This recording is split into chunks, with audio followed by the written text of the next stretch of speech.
At Thanksgiving, the turkey was barely on the table when my sister made her move. "You have $12 million? She asked, eyes wide. My entire life, my parents made me feel invisible, a shadow to my golden sister Rachel.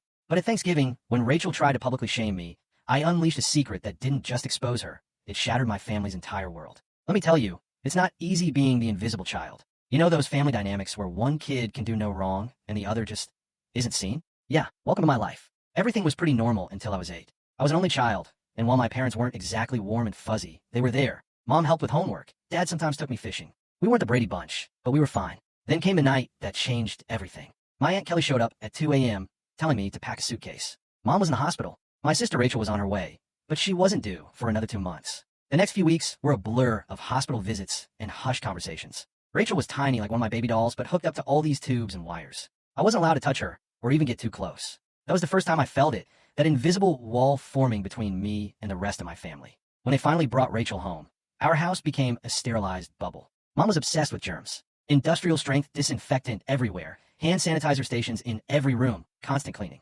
The harsh smell of bleach still gives me anxiety. But here's the part that really messed me up.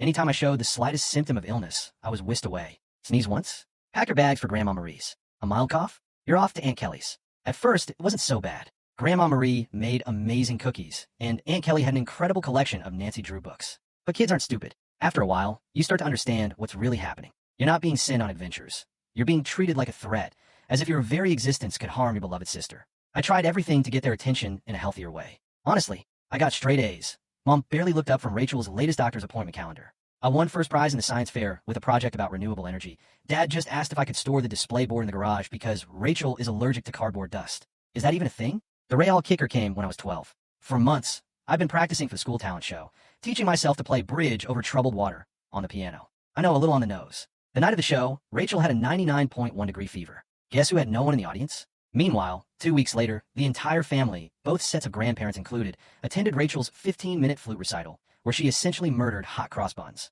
Rachel learned to work the system fast. By age 7, she'd outgrown any real health issues, but that didn't stop her. Headache? Must stay home from school. Feeling tired? Guess who gets to do her chores? Worried about a test? Mom would literally call the school to get the deadline extended. I started spending more and more time in my room, lost in books about art history and antiques. It's funny how life works out sometimes. My room became my sanctuary, mostly because Rachel claimed she was allergic to my lavender air freshener, so it was the one place she wouldn't go. Do you know what was truly messed up? When she pretended to be sick, a part of me felt grateful. At least I'd be sent to Grandma Marie's, where someone would ask about my day or be interested in what I was doing. Grandma was the one who first sparked my interest in vintage jewelry.